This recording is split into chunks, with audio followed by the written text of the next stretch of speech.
Everyone, welcome back to our channel. అయితే simple రెసిపీతో ముందుకు వచ్చాను. ఫస్ట్ ఒక బౌల్ని తీసుకొని దాంట్లో కొద్దిగా ఆయిల్ని అయితే వేడి చేసుకోవాలన్నమాట. వేడి చేసిన తర్వాత కొద్దిగా ఆవాలు జీలకర్ర అయితే వేసుకోండి. వేడిన తర్వాత ఆయిల్ అన్నమాట.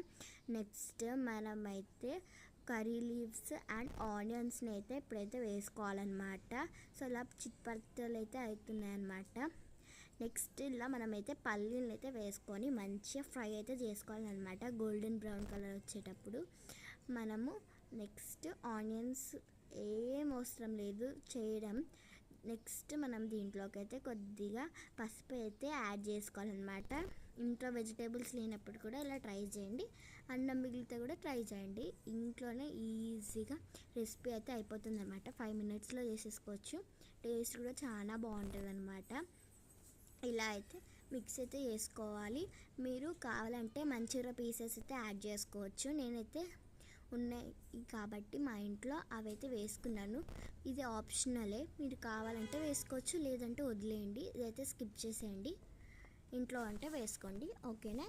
సో ఇప్పుడు మనకి మంచూరియా పీసెస్ కూడా మంచిగా లోపల ఉడకాలన్నమాట. ఉడికితే టేస్ట్ అనేది వస్తుంది మంచూరియా కూడా. సో ఇక్కడ నేను ఆల్రెడీ కొద్దిగా రైస్ని అయితే పొడి పొడిగా అయితే చేసుకొని అయితే పక్కకైతే పెట్టేసుకున్నాను. సో మనమైతే ఇదైతే టోటల్గా మంచిగా మిక్స్ చేసుకోవాలన్నమాట.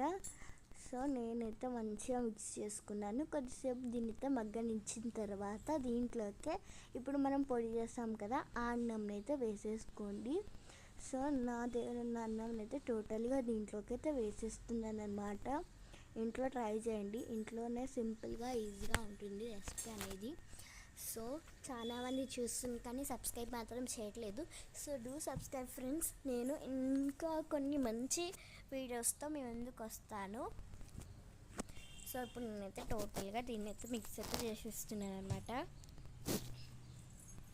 టోటల్గా మంచిగా అయితే ఇది మొత్తం రైస్ అనేది ఎల్లో కలర్ అయితే వచ్చేస్తుంది అనమాట. సో వీడియోలో చూపించినట్టు పైకి కిందికి అనుకుంటూ అయితే కలిపేయండి అనమాట. సో చూస్తున్నా మనకైతే ఎల్లో కలర్ వచ్చేసింది. చూస్తున్నా టోటల్గా ఇప్పుడు నేనైతే టోటల్గా మిక్స్ చేస్తే ఎల్లో కలర్ అయితే అయిపోయింది అనమాట. దీంట్లోకి మనము కొద్దిగా సాల్ట్ అయితే వేసుకోవాలన్నమాట. ఏం కారం వేయొద్దనమాట, ఓన్లీ సాల్ట్ వేసుకొని మంచిగా మిక్స్ చేసుకోండి. మిక్స్ చేసుకొని కొద్దిసేపు స్టవ్ మీదనే అయితే పెట్టేసుకున్నాను. 5 minutes 2 minutes పెట్టుకున్న తర్వాత మనము రైస్ని అయితే ఇలా పెట్టుకున్నాను ఒక బౌల్లో. టేస్ట్ అనేది సూపర్గా ఉంది ఫ్రెండ్స్. నేను టేస్ట్ చేసి